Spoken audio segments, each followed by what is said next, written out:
देखिए, सेबी का वही रोल है जो एक स्कूल में प्रिंसिपल का होता है। प्रिंसिपल क्या करता है?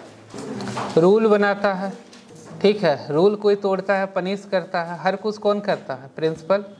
सेम काम सेबी करता है। सेबी कहाँ पे करता है? शेयर बाजार, जिसको हम लोग बोलते हैं क्या, शेयर बाजार से संबंधित हर रूल सेबी बनाता है, ठीक है। अब सेबी के बारे में भी बहुत सारा चीज़ हम लोग जानेंगे। सबसे पहले यह समझते हैं, शेयर बाजार है, सबको पता है। बहुत सारा स्टोरी बना, फिल्म बना, लॉकडाउन में बना था ना हर्षद मेहता पे। उस फिल्म से क्या कोई देखे हैं? क्या समझ में आया देख के? सीरीज बना, फिल्म बना,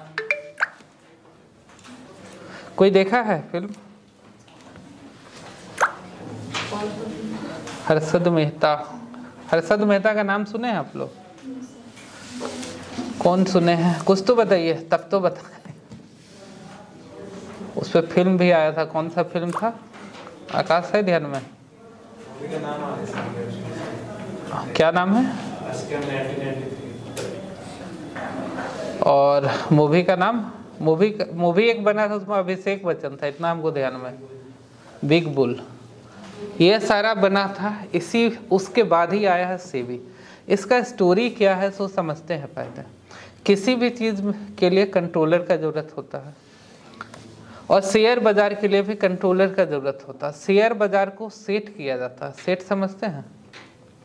अपने हिसाब से चलाया जाता है। हर्षद मेहता भी यही काम करता था। वो कुछ इनलीगल काम करके नहीं मतलब पैसा कमाया, वो रूल का फ़ायदा उठा के पैसा कमाया था।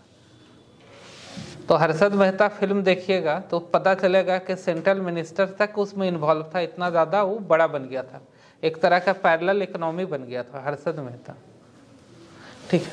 तो समझना यह है कि सेबी आया क्यों। सबसे पहले सोचो, एक हम तुम लोगों से वादा करते हैं, ऐसा हो चुका है इस कोचिंग में। एक सर थे पहले, वो क्या किए थे, सबको ज्वाइन करा दिए। हमको भी बोले सर आप भी ज्वाइन हो जाइए, 3000 रुपया दीजिएगा, अगले महीने 6000 मिलेगा। तो बहुत लोग का पता चला सारा स्टाफ ज्वाइन हो गया मेरे अलावा। हम बोले इस सब चीज़ में हमको थोड़ा बिलीव नहीं है कि कोई रातों रात पैसा डबल करेगा। रिजल्ट क्या हुआ, पहले तो सबको कुछ लोगों को प्रॉफिट मिला। लगभग 1 महीने के बाद वो कंपनी भाग गया, और भाग गया तो क्या हुआ, पैसा खत्म, सबका पैसा खत्म। तो उनको भले एक बार मिला था पैसा कि 3 का 6 हुआ था, लेकिन बाकी सबका पैसा लेके डूब गए। तो ऐसा केस ना हो, उसी के लिए उत्पन्न हुआ था सेबी। पहले होता क्या था कि जितनी भी विदेशी कंपनी थी इंडिया में आता था और आके एक ही काम करता था, बोलता था 5000 रुपया दीजिए, अगले साल आपको 1 लाख मिलेगा। क्या प्रैक्टिकली पॉसिबल है कि 5000 का 1 लाख एक साल में मिले? क्यों? क्योंकि कोई नियंत्रक नहीं था उस समय नियंत्रक, लेकिन दूसरे फॉर्म में था। इसके बारे में भी बात करेंगे, ठीक है। तब जरूरत हुआ कि नहीं, एक ऐसा ऑर्गेनाइजेशन होना चाहिए जो रूल रेगुलेशन बना सके और जो हर कस्टमर का या हर निवेशक का रक्षा कर सके या धोखाधड़ी को रोक सके। तब जन्म हुआ सेबी का, ठीक है। पहले जब भारत आज़ाद हुआ था उस समय 1947 में शेयर बाजार को हैंडल करता था सीसीआई, ठीक है, ये करता था। लेकिन जब 1980 में, अच्छा आईटी सेक्टर इंटर कब किया है मालूम है आप लोगों को? 1991 में। और 1991 में और क्या हुआ था, किसी को पता है? ये इकोनॉमिक्स का सबसे इम्पोर्टेंट चैप्टर है। 1991 में हुआ क्या था? उस समय वित्त मंत्री थे डॉक्टर मनमोहन सिंह। उसी के वजह से पूरा वर्ल्ड इकोनॉमिक्स क्राइसिस में था, लेकिन इंडिया नहीं गया था। तो उसमें रोल किया था। आज भी जो मनमोहन सिंह का जो भी इज्जत लिया जाता है ना, वो इसी वजह से लिया जाता है। 1991 का रिफॉर्म्स, इसको बोलते हैं इकोनॉमिक रिफॉर्म्स ऑफ 1991। 1991 का आर्थिक सुधार। उस समय वित्त मंत्री डॉक्टर मनमोहन सिंह थे। और उस समय क्या हुआ ना कि विदेशी बाजार, माने विदेशियों के लिए इंडियन बाजार को खोल दिया गया था। जब बाजार खुलेगा तो क्या होगा, विदेश से बहुत सारी कंपनी आएगी। कंपनी आई तो ठगी का काम भी बहुत ज़्यादा होने लगा था, और उसको बंद करने के लिए फिर सेबी को रूल रेगुलेशन बनाना पड़ा। और ये पहले वैधानिक समझते हैं, वैधानिक संस्था क्या होता है, ये होता क्या है वैधानिक संस्था, किसी को पता है? पहले ये गैर वैधानिक संस्था था। इसका मतलब है, देखो वैधानिक जो विधान से बना, विधान समझते हैं, कानून नियम। जब पार्लियामेंट, कोई भी कानून कहाँ से बनता है पता है ना? कानून हमेशा 3 तरह से बनता है। जब आप लोग पॉलिटी पढ़ेंगे तो जानेंगे कि कानून हमेशा 3 तरह से बनता है। पहला तरीका क्या है? पार्लियामेंट, मतलब संसद के द्वारा। दूसरा क्या है? Supreme court. तीसरा हमारे कस्टम के द्वारा। कस्टम मतलब मान्यता, जैसे हिंदू धर्म का अलग रूल है, मुस्लिम धर्म का अलग रूल है, सिख का अलग है, हर कम्युनिटी का अलग है या नहीं है? तो वो भी रूल होता है, ठीक है। तो रूल हमेशा 3 तरह से बनता है, सिर्फ पार्लियामेंट से नहीं बनता है। सुप्रीम कोर्ट का डिसीजन भी अपने आप में रूल है। हर सुप्रीम कोर्ट का डिसीजन क्या हो जाता है? कानून बन जाता है। और तीसरा है मान्यता, जिसको हम लोग बोलते हैं कस्टम। तो बात करते हैं कि जब कोई भी कानून बनता कहाँ से है? मेनली जो अभी बन रहा है पार्लियामेंट से, और इसको पास किया गया पार्लियामेंट से, तब ये कानून बना। और कानून बना तो कानून बनने के बाद क्या फायदा होता है मालूम है? इसको सजा देने का भी हक हो जाता है, कुछ क्षेत्रों में डिसीजन लेने का भी हक हो जाता है। किसको? वैधानिक संस्था को। इसका मतलब इसका पावर को बढ़ाया गया। किसके पावर को? सेबी का पावर को, कि यह सजा भी दे सकता है, डिसीजन भी दे सकता है। और गैर वैधानिक संस्था वो होता है जो सिर्फ डिसीजन से बनता है, जिसमें कानून नहीं पास कराया जाता। जैसे सरकार है, बोल दिया एक संस्था हम बना देते हैं, जैसे लोकपाल का नाम सुने हैं ना? लोकपाल किस काम के लिए है?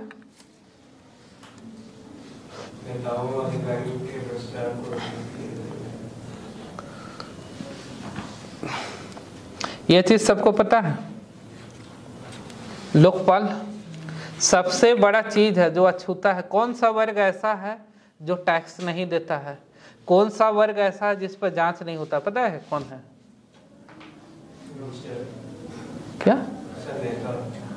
नेता। उसके अलावा भी एक वर्ग है, वो है मंदिर पुजारियों का वर्ग। इन लोगों पे कोई टैक्स नहीं होता है। नेता पे कोई टैक्स नहीं होता है, ठीक है। जितने सरकारी कर्मचारी है सब अपने पावर का दुरुपयोग करते हो। इन लोगों के लिए बना था लोकपाल। और अन्ना हजारे जो लड़ाई लड़े थे लोकपाल के लिए तो लड़े थे ना। कुल मिला के ये है कि जिसको वैधानिक दर्जा मिलेगा वो ज़्यादा पावरफुल हो जाएगा। वो सज़ा भी दे सकता है, एक्शन भी ले सकता है, सब कुछ कर सकता है। और जो गैर वैधानिक संस्था होता है सिर्फ डिसीजन से आता है। जैसे सरकार घोषणा कर दिया नया, जैसे एक योजना चल रहा है, कौन सा? मैया समाज योजना चल रहा है ना। तो वो क्या है? एक डिसीजन है। समझ रहे बात को? खैर, तो समझते यह है कि सेबी पहले गैर वैधानिक संस्था था। कहने का मतलब इसका पावर लिमिटेड था, लेकिन जब फ्रॉड बहुत ज़्यादा होने लगा तब इसको बनाया गया वैधानिक संस्था। थोड़ा सा लिखिए फिर आगे बात करेंगे, ज़्यादा पढ़ना नहीं है सबके बारे में। इसका पहले फुल फॉर्म लिखिए, securities and exchange board of India. Hindi में लिखिएगा भारतीय प्रतिभूति और विनिमय बोर्ड। भारतीय प्रतिभूति और विनिमय बोर्ड, इंग्लिश में securities and exchange board of India. Securities and exchange board of India, SEBI, securities and exchange board of India. भारतीय प्रतिभूति और विनिमय बोर्ड, भारतीय प्रतिभूति बाजार को नियंत्रण करने के लिए भारतीय प्रतिभूति बाजार को नियंत्रण करने के लिए 1947 ईस्वी में CCI, इसका फुल फॉर्म होता है controller of capital issues, controller of capital issues का गठन किया गया था। 1947 ईस्वी में CCI controller of capital issues का गठन किया गया था। सेबी का गठन 1988 ईस्वी में किया गया था। सेबी का गठन 1988 ईस्वी में किया गया था। सेबी का गठन 1988 ईस्वी में किया गया था। उस समय सेबी गैर वैधानिक संस्था थी। लेकिन 1992 ईस्वी में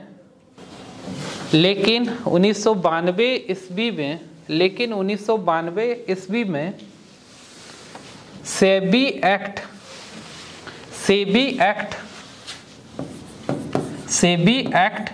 1992 के तहत इसे वैधानिक निकाय का दर्जा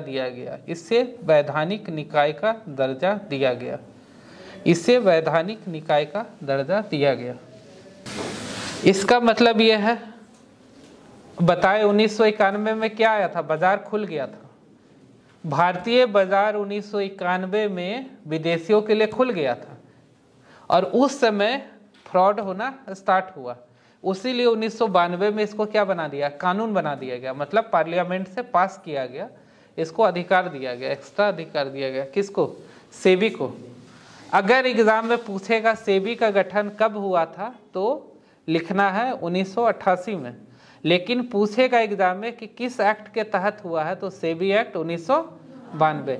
ये बहुत फेमस क्वेश्चन है, इकोनॉमिक्स में हमेशा आता है ये क्वेश्चन। सेबी चूंकि सबसे इम्पोर्टेंट है शेयर बाजार में, तो ये हमेशा इससे क्वेश्चन आता है। अब देखो, तुम लोगों को थोड़ा सा बताएंगे, ज़्यादा नहीं बोर करेंगे, ये चैप्टर तुरंत खत्म हो जाएगा। सोचो TCS एक कंपनी है, इसका शेयर, मान लेते हैं कि TCS कंपनी चाहता है कि आज हम अपना शेयर महंगा में बेचें। ठीक है, सिंपल सा थ्योरी बता रहे हैं। TCS चाहता है कि आज अपना शेयर हम महंगा में बेचें। मान लेते हैं एक शेयर का कीमत 100 है तो 150 में बेचें। तो इसके लिए क्या करेगा, कैसे देखो सेट होता है और क्यों सेबी का ज़रूरत महसूस हुआ।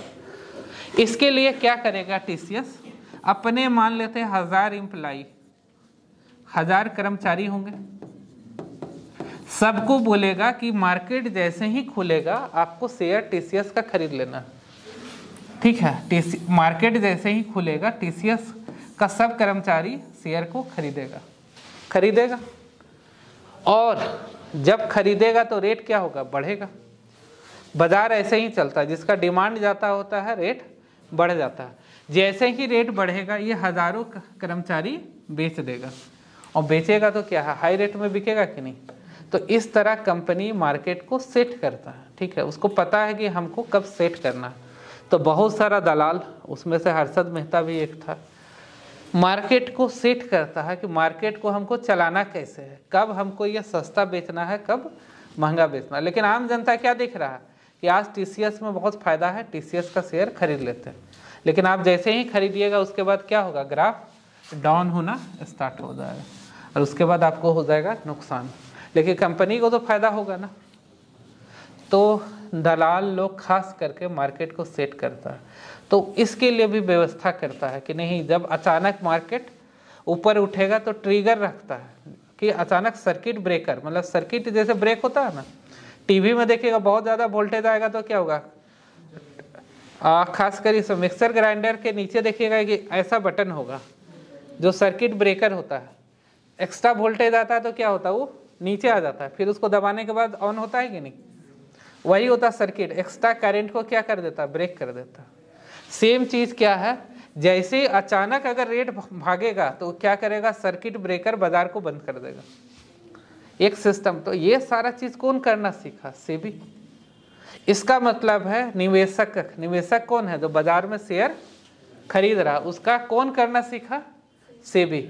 ये इसका काम है, रूल बनाना, चीज़ों का कंट्रोल करना। देखिए आपके एग्जाम में सिर्फ इतना आएगा, सेबी का गठन कब हुआ था, कौन सा एक्ट था, ठीक है, सेबी का उद्देश्य क्या है, ठीक है, सेबी क्या कार्य करता है। इससे ज़्यादा आपके लिए कोई एग्जाम में नहीं आएगा। ये सब एक्स्ट्रा ही बता दे रहे कि सेबी वर्क कैसे करता है।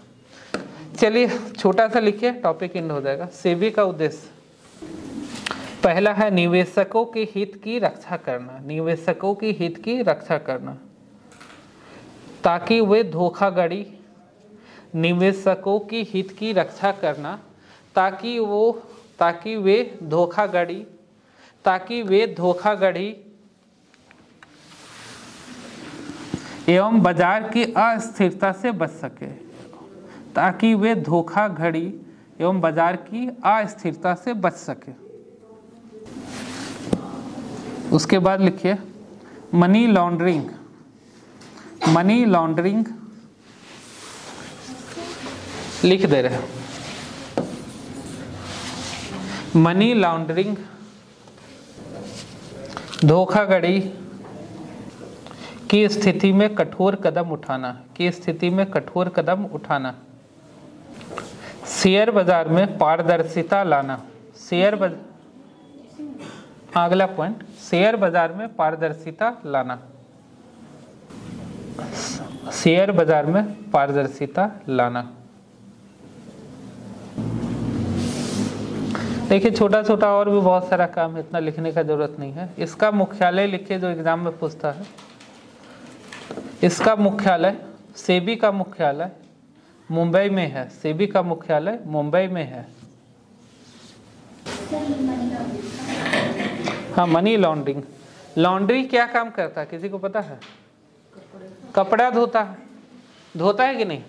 लॉन्ड्री काम करता है कपड़े धोने का, और यहाँ पैसे को धोने का काम हो रहा है। इसका मतलब समझते हैं, पैसा धुलेगा कैसे? जो काला धन को सफेद करना ही मनी लॉन्ड्रिंग है। इसको हम समझा देते हैं, काला धन को सफेद करना ही मनी लॉन्ड्रिंग है। सफेद कैसे करेगा काला धन को? काला धन क्या है सबको पता है ना? क्या है काला धन? ऐसे बोलो बोलो बोलो मनीषा। नहीं वो नहीं, ये लोग बोल रहे, क्या बोल रहे थे रीता? टैक्स नहीं दिया गया हो, चाहे लीगल हो या इलीगल हो, अगर टैक्स नहीं दिया गया हो तो हो जाएगा काला धन। जैसे लीगल, आप ही लोग उदाहरण में, इन लोगों को पता है, थोड़ा बहुत बताए थे। बताइए लीगल तरीके से कैसे पैसा कमाएंगे जो काला धन बनेगा? आतंकवाद इनलीगल ना हो गया राखी, लीगल पूछ रहे, लीगल। लीगल धन को कब काला धन कहेंगे? कोई उदाहरण दो ना। जैसे हम बोलने के लिए बोल तो दिए कि लीगल हो या इनलीगल हो, अगर टैक्स नहीं चुकाया गया हो तो वो काला धन होता है। जैसे किसी का इनकम है 5 लाख, अगर उससे ज़्यादा दिखता है कि ज़्यादा है तो फिर वो टैक्स देना पड़ता है। देखो सबसे अच्छा उदाहरण क्या है मालूम है? सारा दुकानदार लोग, ठीक है, दुकानदारी करना गलत है क्या? नहीं, लीगल काम है ना, सामान बेच के पैसा कमा रहा है। लेकिन अगर वो टैक्स नहीं देगा तो क्या होगा? इनलीगल हो जाएगा, और वो हो जाएगा काला धन। आप बिजनेस कर रहे हैं, कैसा भी बिजनेस कर रहे हैं, अगर आप पैसा कमाए हैं तो आपको टैक्स देना पड़ेगा, नहीं दीजिएगा तो क्या हो जाएगा? इनलीगल हो जाएगा। तो इनलीगल पैसा कैसे कमाया जाता है? कमाया जाता है आतंकवाद से पैसा जो आता है। फिर पैसा कहाँ से आता है? ड्रग्स बेच के, ड्रग्स मतलब दवा वाला नहीं, चरस, अफीम, हीरोइन, इसका बात कर रहे। ड्रग्स बेच के जो पैसा आता है या नहीं? उसके अलावा कहाँ से पैसा आता है? हवाला का पैसा। तो ये सारा पैसा जो आता है जो है काला धन। काला धन मतलब सिंपल एक मतलब समझिए, जिस पर टैक्स नहीं दिया गया वो काला धन। अगर आप सही तरीके से पैसा कमाए तो आप टैक्स दीजिए, और नहीं दिए हैं तो काला धन हो गया। जैसे तुम लोगों को बहुत बार बताए थे भानुशंकर का उदाहरण, डॉक्टर भानुशंकर का, कि 8 करोड़ रुपया उसका जब्त हो गया था। क्यों? क्योंकि डॉक्टरी करके कमाया है, इनलीगल कुछ नहीं किया है, लेकिन सिर्फ एक चीज़ किया था, टैक्स नहीं दिया था, तो जब्त हो गया। तो सिंपल सा मतलब है कि ऐसा धन जिस पर टैक्स नहीं दिया गया हो वो कहलाएगा काला धन। अब मान लेते हैं हम काला धन कमाए, तो मेरे सर पे सबसे बड़ा टेंशन क्या रहेगा?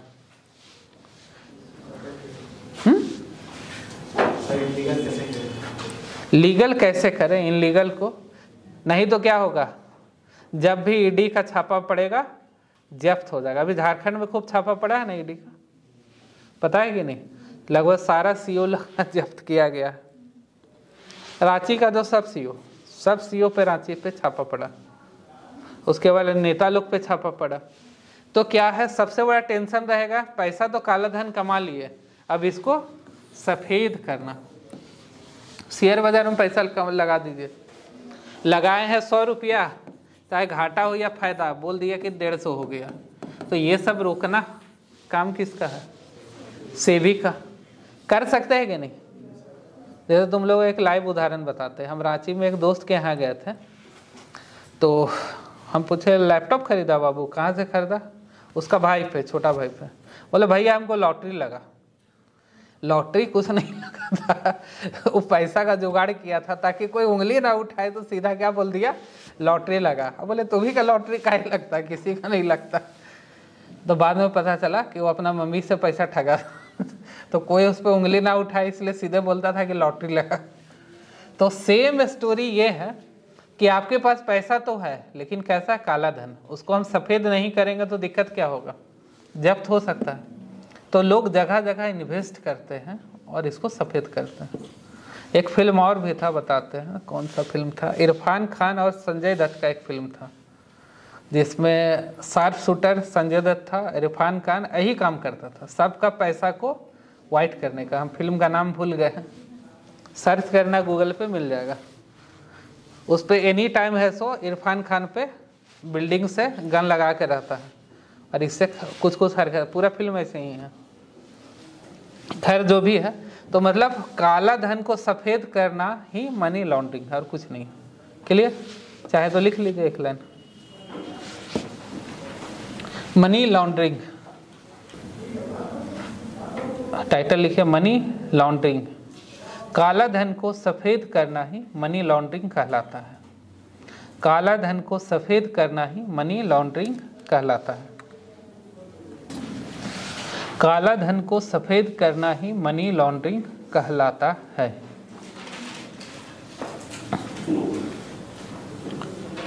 काला धन, आगे लिखिए फुल स्टॉप, 1-2 लाइन लिख लीजिए, ज़्यादा नहीं लिखना। काला धन आतंकवाद,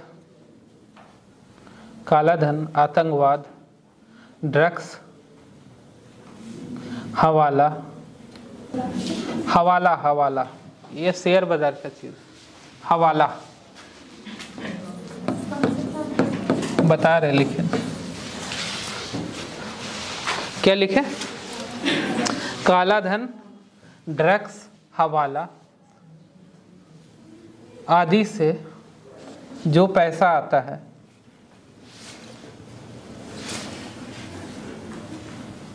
आदि से जो पैसा आता है उसे सफ़ेद करना ही मनी लॉन्ड्रिंग है। हवाला एक लाइन में बता रहे हैं, टॉपिक से हम लोग भटकेंगे नहीं। हवाला का मतलब है कि मान लेते हैं मेरे पास इनलीगल पैसा है, एक और तरीका से इसको सफ़ेद कर सकते हैं। वो तरीका क्या है? मान लेते हैं मेरा एक दोस्त यूएस में है, उसको हम पैसा दे दिए, ठीक है, कुछ पैसा अपने रिश्तेदारों को दे दिए, तरह तरह से पैसा को बांट दिए, और उस पैसा को बोले सब अपने अपने अकाउंट से मेरे अकाउंट में ट्रांसफ़र करो। तो पैसा क्या हो गया? छोटा छोटा हो गया ना। और वो पैसा जब आया तो वो हो गया वाइट मनी। क्यों? क्योंकि बोले मेरा रिश्तेदार लोग कंट्रीब्यूट किया। तो ये होता है हवाला मनी। हवाला मतलब विदेश में पैसा को भेज दिया जाता है और वहाँ से अलग अलग अकाउंट से भेजा जाता है देश में, तो उसको बना दिया जाए वाइट। जैसे एक सिंपल सा उदाहरण बता रहे हैं, पार्टी है, पार्टी फंड जो होता है, हर पार्टी का एक फंड होता है, पता है ना, जिस पे करोड़ों रुपया लोग दान देता है। आप लोग को क्या लगता है कि कोई इतना भलाई करने बैठा है कि जो बीजेपी कांग्रेस को जिताने के लिए करोड़ों रुपया देगा? किसी को इतना है? किसी को मतलब नहीं। विदेशों से करोड़ों रुपया आता है, कहाँ से आता? सब हवाला मनी रहता है। जब शेयर का चैप्टर हम लोग स्टार्ट किए थे तब हम एक चीज़ बोले थे कि सबसे अच्छा इन्वेस्टमेंट किस में है? वस्तु में है, ना कि शेयर में है। ठीक है। कमोडिटी मतलब क्या है? वस्तु। क्या आता है इसके अंदर? नहीं आता, बता रहे हैं। जैसे पहले समझिए सोना, तेल, तेल मतलब कोई भी तेल, खाने वाला तेल, कच्चा तेल, कोई भी तेल, लोहा, इस तरह के उदाहरण, या कृषि उत्पाद, ये सब होता है कमोडिटी। ठीक है। और इसी का जो मार्केटिंग होता है शेयर बाजार में, उसको क्या बोलते हैं? Commodity market. जैसे शेयर क्या होता है? शेयर तो आप लोग को पता होगा अभी तक, जिसको हम लोग खरीदते और बेचते हैं। सेम चीज़ होता है, सामान का खरीद और बिक्री जो होता है उसको बोलते हैं कमोडिटी मार्केट में यह चीज़ होता है। अच्छा, हमको एक चीज़ बताइए, प्राथमिक उत्पाद क्या होता है? प्राथमिक उत्पाद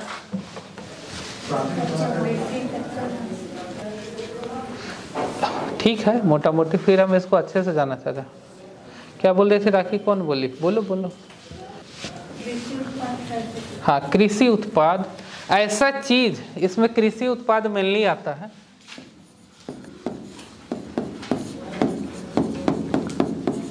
ऐसा चीज जो नेचर से हमको डायरेक्ट मिलता है, उसको बोलते हैं प्राथमिक उत्पाद। नेचर से डायरेक्ट मतलब लोहा, खान से खुदाई करके निकाले, कोयला खान से खुदाई करके निकाले, कच्चा तेल निकाले, कृषि का जितना भी उत्पाद है, चाहे वो दाल है, चना है, क्या है, चावल है, गेहूं है, सब आता है प्राथमिक उत्पाद। प्राथमिक मतलब जो नेचर से हम लोग डायरेक्ट प्राप्त करते हैं। इसके अलावा क्या और प्राप्त करते हैं? मछली, दूध, अंडा, ये सब हो रहा है, सब क्या है? प्राथमिक उत्पाद। मतलब ऐसा उत्पाद जो नेचर से डायरेक्टली हम लोग को मिलता है, उसको बोलते हैं प्राथमिक उत्पाद, जिसमें मेन रूप क्या है? कृषि। लिखाना हम लोग स्टार्ट किए थे, लिखिए। कमोडिटी बाजार वह बाजार है जहां कच्चा माल एवं प्राथमिक उत्पाद का व्यापार होता है। कमोडिटी बाजार वह बाजार है जहां कच्चा माल एवं प्राथमिक उत्पाद का व्यापार होता है। एवं प्राथमिक उत्पाद का व्यापार होता है। कच्चा माल एवं प्राथमिक उत्पाद का व्यापार होता है। आगे लिखिए। प्राथमिक उत्पाद वह उत्पाद है जो प्रकृति से, प्राथमिक उत्पाद वह उत्पाद है जो प्रकृति से हमें प्रत्यक्ष रूप से मिलता है। प्रत्यक्ष मतलब डायरेक्टली हम लोग को नेचर से मिल रहा है।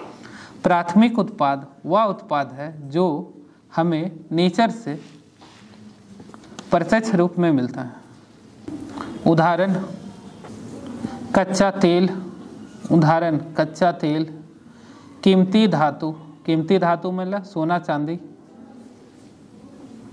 कृषि उत्पाद, प्राकृतिक गैस, मसाला आदि। अब बोलोगे सर इसका बाजार कैसे चलता है शेयर बाजार की तरह? ये तो सामान है, तुरंत क्या है, तुरंत खरीदे तुरंत बेचना चाहिए। लेकिन इसका भी रूल है। यहाँ पे 3 तरह के लोग शामिल होते हैं। पहला है उत्पादक। उत्पादक मतलब कौन हो गया?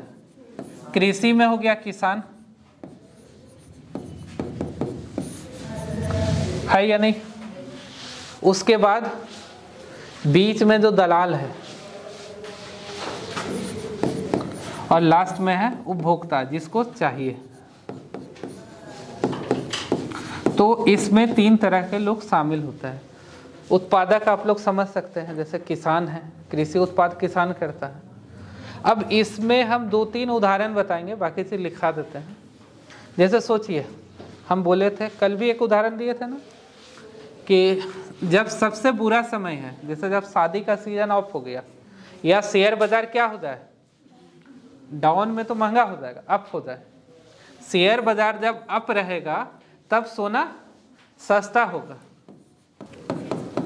शेयर बाजार जब भी चढ़ेगा तो सोना सस्ता होगा, जब भी गिरेगा तो सोना महंगा होगा। तो अभी सोना का दाम लगातार बढ़ रहा है और अगला 3 महीना तक बढ़ता रहेगा। जब सोचिए शादी का सीजन खत्म हो गया, सोना में तो शादी में यूज होता है, शादी का सीजन खत्म हो गया, जब शेयर बाजार चढ़ने लगा तब आप सोना में इन्वेस्टमेंट कर सकते हैं। कैसे करेंगे सो बता रहे हैं। जैसे मान लेते हैं अगला शादी कब है, अक्टूबर नवंबर दिसंबर में होता है ना। मान लेते हैं कि दिसंबर, हम 15 दिसंबर को बुक कर लिए कि हमको सोना खरीदना है, हमको सोना चाहिए। कितना सोना चाहिए? 100 ग्राम। ठीक है। अब देखिए इसका बाजार कैसे होता है, एकदम सिंपल उदाहरण समझा रहे हैं। मान लीजिए कि अभी कौन सा महीना चल रहा है, फरवरी। 1-2 महीना के बाद शादी का सीजन ऑफ हो जाएगा, तब हम बुक कर लेते हैं। मान लेते हैं 1 अप्रैल को हम बुक किए, 1 अप्रैल को बुक किए कि मेरे घर में शादी है, तो हम 15 दिसंबर को सोना चाहिए हमको। ठीक है। अब एक अनुमानित रेट रहेगा सोना का उस समय, जैसे अभी रेट है लगभग 81-8200, मान लेते हैं उस समय 8000 रेट रहेगा।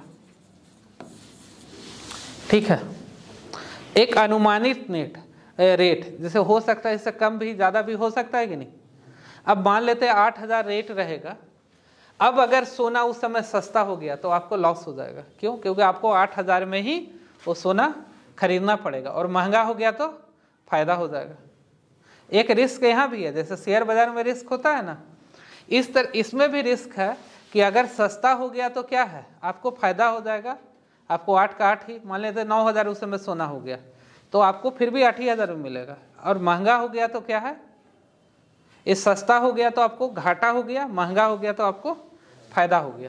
तो एक फ्यूचर में, माने जिसको फ्यूचर ट्रेडिंग कहते हैं, फ्यूचर के आधार पर एक रेट को फिक्स कर लिया गया, और इसी को कहेंगे कमोडिटी बाजार में। ऐसा भी बाजार होता है। इसलिए अपने अपने गूगल पे में देखेंगे तो वहाँ पे एक दिखेगा गोल्ड बॉन्ड। लगभग अभी सारा यूपीआई पेमेंट वाला गोल्ड बॉन्ड पे कर रहा है। इसका मतलब क्या है मालूम? अब बोलो सर इसका कैसे बिजनेस होता है। सोचो हम 15 दिसंबर के लिए सोना बुक कर लिए, और हमको सोना नहीं लेना है, हमको लग रहा है रेट अभी बढ़ रहा है। अब हम बुक किया 8000 में, लेकिन किसी को लगता है 10,000 पार कर जाएगा, तो बोलेगा कि नहीं आप हमको दे दीजिए, तो हम 8500 में 9000 में बेच सकते हैं कि नहीं। तो सिर्फ हम ये बॉन्ड को बेचेंगे, ना कि सोना को। क्या बेचेंगे? बॉन्ड को, और बॉन्ड को बेचेंगे। सोना बेच रहे क्या? नहीं। तो इसमें भी बॉन्ड का खरीद बिक्री होता है। एक तो ये है, एक है डायरेक्ट। आप लोग डेली शेयर बाजार में देखिएगा कि तेल का दाम घटा, तेल का बढ़ा। पेपर में जो बीच का पेज होता है बिजनेस में, वहाँ डेली रेट लिखा हुआ रहता है। डेली सोना का रेट, इम्पोर्टेंट हर कमोडिटी का रेट रहता है। एक तो डायरेक्ट खरीद बिक्री हुआ कि आज ही हम खरीदे आज ही बेचे, दूसरा होता है फ्यूचर के आधार पर। ठीक है, थोड़ा बहुत समझे, सिंपल सा मतलब समझो। कमोडिटी बाजार में किसका होता है? प्राथमिक उत्पाद का खरीद बिक्री होता है, पहला चीज। दूसरा चीज है फ्यूचर के आधार पे भी होता है, जिसको हम लोग बोलते हैं फ्यूचर ट्रेडिंग, और डायरेक्ट भी होता है। ठीक है, इतना ही चीज आप लोग को लिखना है। Topic over. लिखिए कमोडिटी बाजार के प्रकार। कमोडिटी बाजार के प्रकार, पहला लिखेंगे वस्तु आधारित कमोडिटी। वस्तु आधारित, जिसको बोलते हैं हम लोग हार्ड कमोडिटी। वस्तु आधारित कमोडिटी, जिसमें मेनली 2 तरह का चीज आएगा। एक आएगा धातु, और दूसरा होगा ऊर्जा से संबंधित। ऊर्जा मतलब इसमें तेल आ गया, गैस आ गया, इसमें आ जाएगा। और धातु मतलब आप लोग जान रहे हैं क्या है? सोना, चांदी, इस तरह का। ऊर्जा में कैसा हो गया? तेल हो गया, कच्चा तेल, गैस हो गया, इस तरह की चीज़। तो ये क्या आता है हार्ड कमोडिटी में। तो क्या हम लोग लिखे थे, हाँ ग्राफ बना लीजिएगा। अच्छा नहीं भी लिखिएगा ग्राफ बना लीजिएगा तो बहुत है, क्योंकि इसको सिर्फ समझना है। ये हो गया सबका वस्तु आधारित कमोडिटी। सिर्फ ग्राफ बना लीजिए, लिखने का जरूरत नहीं है। उसके बाद लिखिए कृषि आधारित कमोडिटी, जिसको हम लोग बोलते हैं सॉफ्ट। इसमें पहले आएगा कृषि उत्पाद, जींस, मसाला। कृषि उत्पाद में आप लोगों को पता है क्या क्या है, चावल, गेहूं, ये सब, तेल मतलब सरसों का तेल, रिफाइंड तेल, ये सब इस तरह का चीज़ होगा। जींस बाजार या में क्या आ जाएगा, जानवर, जैसे मसाला आप लोगों को पता है। हो गया। लास्ट लिखिए, एक एक करके नाम लिख रहे हैं, आप लोग को समझा देते हैं। स्पॉट बाजार, जहाँ पे तुरंत खरीद बिक्री होगा, मतलब सेम डे। सामान लिए, गेहूं ले लिए, सामान लिए, यहाँ पे हर चीज़ टन में होता है, ठीक है, केजी और ये नहीं, राशन दुकान नहीं है, यहाँ पे टन में हर चीज़ का खरीद बिक्री होता है। तो क्या है, तुरंत खरीद बिक्री। फ्यूचर्स बाजार, भविष्य की तारीख पर खरीद बिक्री। ऑप्शन ट्रेडिंग, देखिए तीनों में अंतर क्या हम बता दे रहे हैं। स्पॉट बाजार मतलब तुरंत खरीद बिक्री होगा। फ्यूचर बाजार मतलब हम एक तारीख निर्धारित किए, जैसे हम उदाहरण दिए थे 15 दिसंबर में। और ऑप्शन ट्रेडिंग या ऑप्शन बाजार में ये है कि उस समय से, जैसे हमको 15 को सामान चाहिए ना, उससे पहले भी मेरे पास हक है कि इस सामान को किसी दूसरे के पास बेच सकते हैं। बेचेंगे तो सामान जाएगा क्या, सिर्फ क्या जाएगा, बॉन्ड या कागज जाएगा, जैसे शेयर में जाता है ना, सेम चीज़। इसी के साथ टॉपिक आपका ख़त्म हो गया है। आप लोगों को बस ये टॉपिक एग्ज़ाम में तो आएगा ही, लेकिन सबसे इम्पोर्टेंट है अगर कोई पैसा लगाना चाहते हैं उसके लिए। और सबसे अच्छा है कमोडिटी मार्केट में पैसा लगाना, ना कि शेयर बाज़ार में। दोनों शेयर का ही पार्ट है, शेयर बाज़ार का ही दोनों पार्ट है। कोई भी सवाल है पूछ लीजिए। इसको डिटेल में इसलिए नहीं बता रहे कि आपको डिटेल में जरूरत लिखवाना है या बताना है।